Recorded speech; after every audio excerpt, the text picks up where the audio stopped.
we're going to talk about the concavity of a graph. Concavity has to do with which direction the graph curves. If your graph looks like any part of a smiley face, we call it concave up. If it looks like any part of a frowny face, we call it concave down. Another way to think of it is, if it would hold water, it's concave up. If it looks like an umbrella, it's concave down. Mathematically, we can define this a couple ways. We can say a function is concave up if it lies above all of its tangent lines, or we can say it's concave up if its first derivative is increasing, so the slopes of the tangent lines keep getting bigger as we go. Turns out these are the same. The same thing for concave down. It's concave down if it lies below all of its tangent lines, or if the tangent line's slopes keep getting smaller. So, for example, can we figure out where this graph is concave up and where it's concave down? Well, from little a to little b, it's like a frowny face, so this is concave down. Then from a to b, it would hold water, it's like a smiley face, so it's concave up. From c to d, it's bending back down again, concave down. D to e, concave up. And you might think you see a pattern there, down, up, but here we're going to trick you. From e to p, also concave up. It's like part of a smiley face. And then from P to Q is part of a frowny face, so it's concave down. What does concavity have to do with the second derivative? Well, it turns out the second derivative is a really good way to determine whether the concavity of a function. And that's because, remember we said that it's concave up if the slopes of the tangent lines are increasing. So we said if f prime was increasing. Well, what does that mean? That means f prime's derivative, which happens to be f double prime, would be positive. Because if the derivative is positive, then the function is increasing. So whenever f prime's derivative, f prime's derivative, which is f double prime, whenever that is positive, f prime is increasing, and our original function is concave upward. Similarly, if the slopes of the tangent lines, so f prime, is decreasing, then f double prime, the derivative of the first derivative, is negative, and our original function is concave down. So the test for concavity, wherever the second derivative is positive, we have concave up, and wherever the second derivative is negative, we have concave down. So let's try it on this example. First thing we need to do is find the second derivative. So f prime is, we need to use the chain rule here, e to the 2x times the derivative of 2x, which is 2, minus the derivative of e to the x is itself. And then we do it again, f double prime of x. This 2 is a constant, so it stays, and then the derivative of e to the 2x is e to the 2x times 2 again, minus the derivative of e to the x is just e to the x. So now we need to know when the second derivative changes signs. Well, when is that? It can only change signs because it's a nice, pretty, continuous honest domain function if it is equal to 0 or if it's undefined.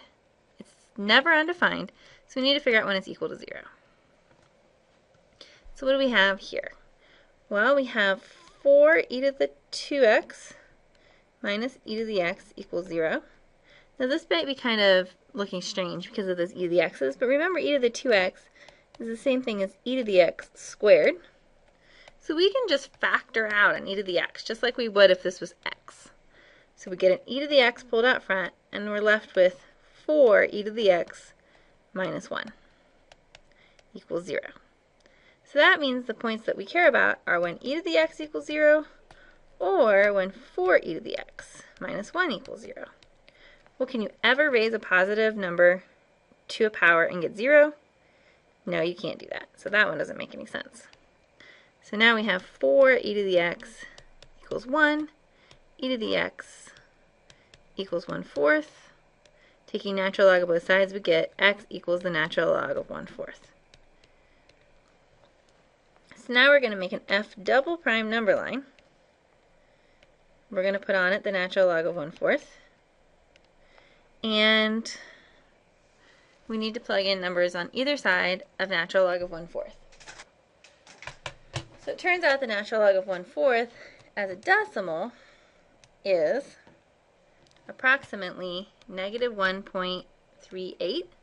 So we can plug in to the first interval f double prime into f double prime negative 2, and to the second interval f double prime of 0.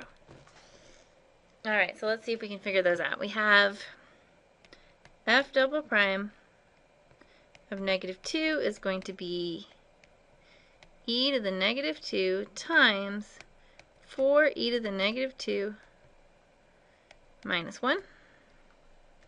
Well, we know e to the negative 2 is a positive number, because e to anything is a positive number. But what about 4e to the negative 2 minus 1? Well, let's get out our calculator. That's a negative number. It's about negative 0.46, approximately. So a positive times a negative here gives us a negative. If we do f double prime of 0, that gives us e to the 0 times 4e to the 0 minus 1. Well, that one's easy to calculate. E to the 0 is 1. 4 times e to the 0 is just 4, minus 1 is 3. So this is 3, which is definitely a positive number. So that tells us that our original function f is concave up from natural log of 1/4 to infinity, and f is concave down from negative infinity to natural log of 1/4. Now we can define an inflection point to be a point on the graph like this one where the concavity changes. So this is a point that's on the original curve f of x, so it has to be in the domain of f of x, and you must have your concavity changing from negative to positive or positive to negative. So in the example we just did, natural log of 1/4 is an inflection point. Now we can also find out things about concavity by looking at the f prime graph. So let's go back to the same graph that we were looking at in the previous video, and let's see if we can figure out where f is concave up and concave down based on this f prime graph. So if we want f concave up, we want f double prime to be positive, which means f double prime is the derivative of f prime. So if something has a positive derivative, then it should be increasing. So f prime should be increasing. So if we look at our graph, where is f prime increasing? It's increasing from negative infinity up to 1, 2, 3, 3.5. From negative 2 to 0. And then from 4 to infinity. So f is concave up from negative infinity to 3.5, and from negative 2 to 0, and from 4 to infinity.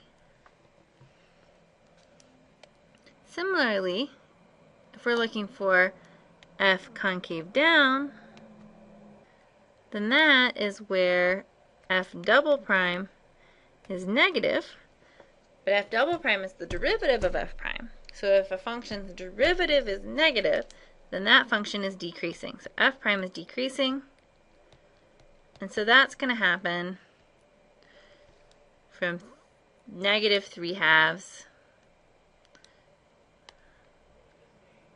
to negative 2, and then from 0 to 4.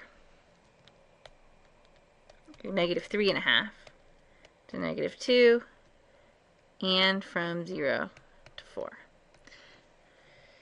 Now it also asks us to find the inflection points of f. So remember, the inflection points are when the second derivative changes sign. So when the second derivative changes sign, we have a second derivative number line, It's either going from positive to negative or from negative to positive. This is, remember, the first derivative number line for f prime. So this is exactly when f prime has a local max or a local min. So on our graph, this is going to be at negative 3/2, negative 2, 0, and 4. Now remember, these are inflection points for f, which means they are local maxes and mins for f prime, and they are where f double prime goes from positive y values to negative y values, or from negative y values to positive y values.